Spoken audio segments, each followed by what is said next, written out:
क्या एक बायोमेट्रिक पहचान बनाने वाला तकनीक दिग्गज भारत के करोड़ों छात्रों का भरोसा वापस लौटा पाएगा?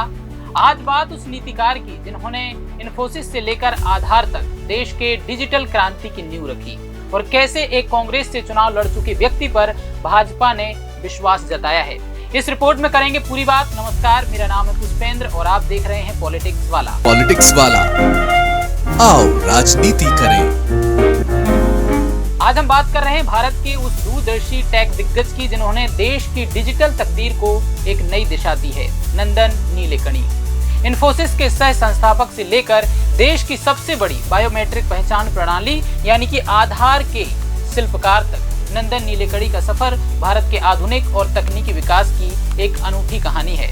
नंदन मोहन राव नीलेकणी का जन्म 2 जून 1955 को बेंगलुरु में हुआ। उनका मूल परिवार कर्नाटक के सिरसी का रहने वाला है। बेंगलुरु के प्रतिष्ठित बिशप कॉटन बॉयज स्कूल से स्कूली शिक्षा पूरी करने के बाद उन्होंने 1978 में देश के शीर्ष संस्थान IIT बॉम्बे से इलेक्ट्रिकल इंजीनियरिंग में स्नातक की डिग्री हासिल की। IIT से निकलने से ठीक बाद 1978 में उन्होंने पाटनी कंप्यूटर सिस्टम्स में अपने करियर की शुरुआत की। दिलचस्प बात यह है कि वहां उनका इंटरव्यू खुद NR नारायण मूर्ति ने लिया था। IIT क्षेत्र के अग्रणी व्यक्तियों में से एक माने जाते हैं। यहीं से उस ऐतिहासिक साझेदारी की नींव पड़ी जिसने आगे चलकर भारतीय IT उद्योग का नक्शा बदल दिया।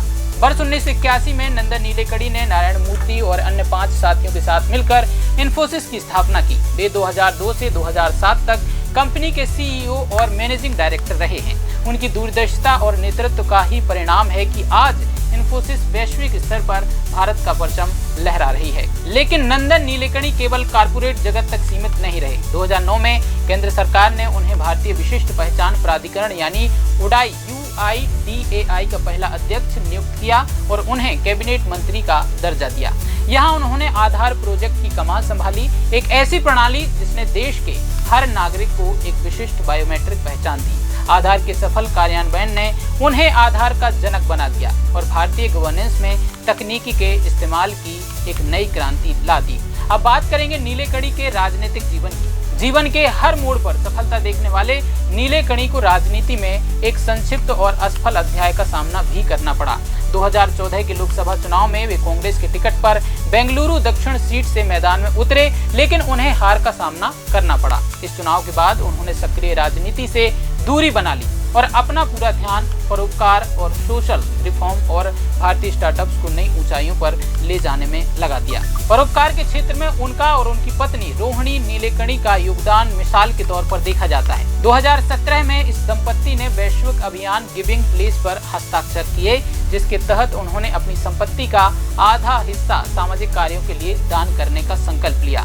शिक्षा के क्षेत्र में बुनियादी बदलाव लाने के लिए उन्होंने एक स्टेप यानी कि EK स्टेप नामक नॉन प्रॉफिट ऑर्गेनाइजेशन की शुरुआत की, जो तकनीक के जरिए बच्चों को सीखने की क्षमता को बेहतर बना रही है।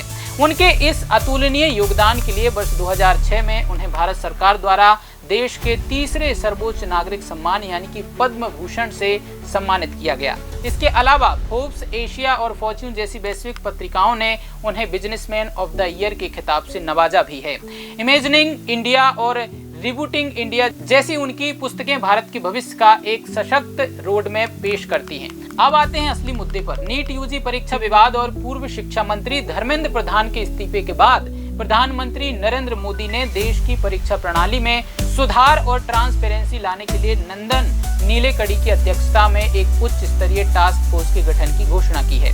जिस तरह उन्होंने आधार के जरिए देश की पहचान प्रणाली को ट्रांसपेरेंट बनाया, ठीक उसी तरह अब उन पर देश के करोड़ों युवाओं के भविष्य और एजुकेशन सिस्टम में जन विश्वास को फिर बनाने की एक बड़ी जिम्मेदारी है।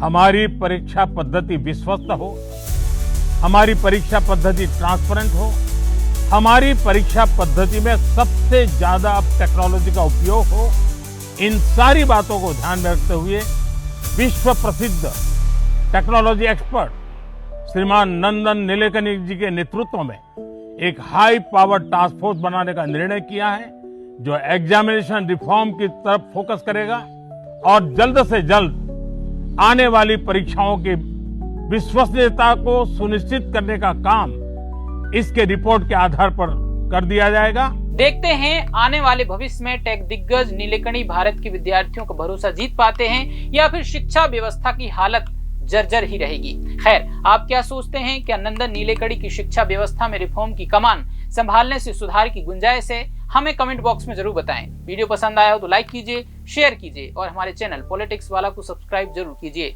नमस्कार।